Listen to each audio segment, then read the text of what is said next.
Bali ito yung sample lang. Ah, Bali ito po, ang ano nito is parang ano siya, console table lang pero ito may harang. Kahit manipis lang, ito din may harang. Bali ito yung pinakaharap, may harang lang siya dito sa kabilang side. Kasi gusto ng customer parang ito, closed use. Tapos dito sa kabilang side, closed din. Pero dito sa kabilang side, parang double-sided lang sila. Ganon din. Ito kasi, hindi ko sabihan natin. Yan. Ayun, ito gusto ng ano, double-sided. Ganyan siya. Yan, tapos close din. Close, open, close, open. Basta, syempre, ito sample lang naman po. Pero dapat ito ipapantay. Pantay lang sila. Ayun, bali dito muna tayo sa harap. Bali ang gusto ng kliyente, ganun nga po, pang close, tas partition dito. Ang gagawin lang kasi po natin, ang ano ko, ito lang yung parang pinakailangan.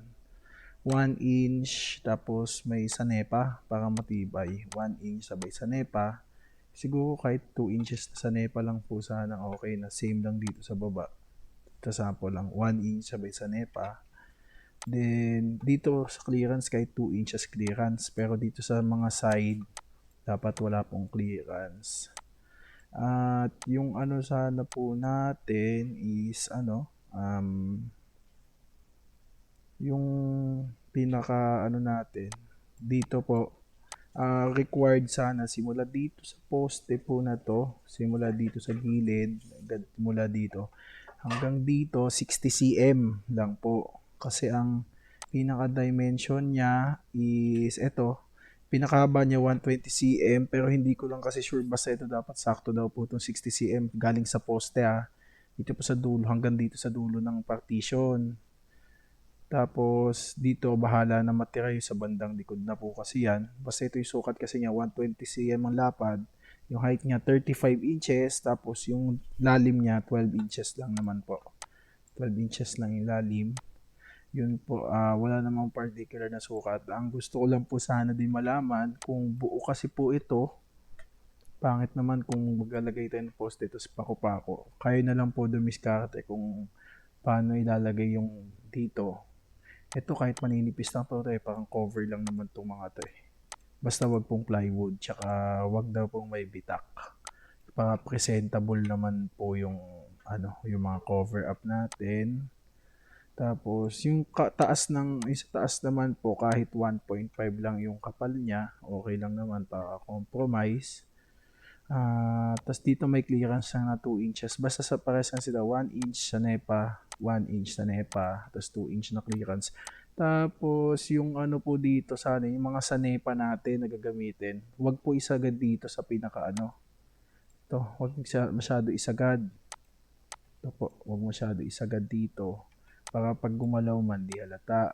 Kaya medyo ipasok lang onti yung sa NEPA. Tapos, same lang dun sa kabila. Same lang naman po dito. Pero yung mga ano dito, wala namang problema sa space. Basta ito, likod po ito eh. Likod na part.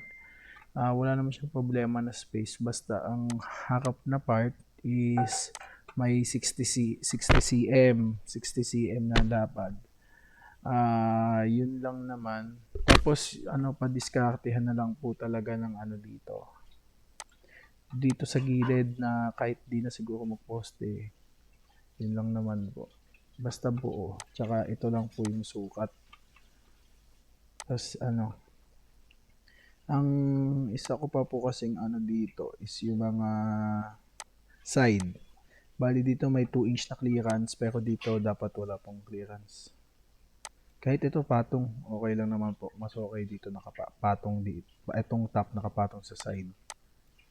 Ito. Basta ito po walang mga bitak sana para presentable naman daw po. Kasi usually di mo iwasan yung bitak. Pero pakipilian na lang po.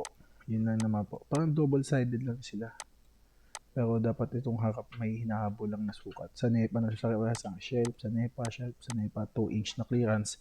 Itong mga loob naman na po to, wala namang sukat eh. Pero dapat po pantay. Ito kasi hindi ko nasukat. Pero dapat po yan pantay. Basta pantay yung spacing para at least bagay. Then, yun lang po. Sana makinis. Ito po, bali, buo ditong side, buo yung cover, buo yung partition. Okay. Basta buo yung partition po sana, tapos buo yung harap, buo yung side. Tapos advice, pakisabi na lang din po kay mama kung anong plano. Na pa at least di rin po baka mamaya bumengkong, ganun. Pag sobrang nipis naman. Kasi yung height niya 36 inches, baka mahirap na. Tapos ito pa po kasi pantay na pantay din po kasi yung ano nito. Pantay na pantay din po kasi yung ano niya, yung wood top. Kaya mahalata pag bumengkong. Yun lang naman po. Basta ito yung basic na sukat. Di ko na po siya iisa-isahin kasi medyo magulo din po kasi pag inisa-isa ko kasi magkamuka yung harap tsaka likod. Basta ito, simula dito sa poste or sa dulo hanggang dito lang sa partition, 60 cm. Yan na rin po yung mga basic na sukat. Basta 120 cm ang lapad, ang height 35, and yung depth na, yung lalim, 12. Yun lang po.